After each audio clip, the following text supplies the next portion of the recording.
Hello kagulong, panibagong upload na naman po tayo. Meron nga pala magpapavulcanize ng bike. Bali, tinatanggal na po natin yan para malaman natin kung nasaan pinakabutas ng interior niya. Yan kagulong, nakita na po natin yung pinakabutas niya kaya ginagrinder natin to. Bali, ang gagawin po natin yan, lulutuan natin yan. Yung gagamitin natin pandikit dyan. Bali, dyan pala namin sinasalang pag lulutuan mo. Bali, ipitin mo lang yan ng plancha. Habang nakasalang pa po yung pinaka-interior niya, bali, kinakapa natin yung gulong niya para malaman natin kung merong ba nakatusok dun sa interior. Kasi pag hindi natin ito ikinapa, baka mamaya maplata na naman siya kaya kinakapa natin. Bali, kinakabit na natin kagulong yung pinaka-interior niya.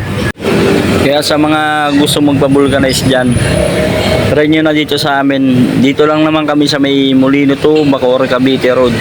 Tapat lang naman po kami ng Master Garage, saka tabi lang kami ng Ilonggos Best.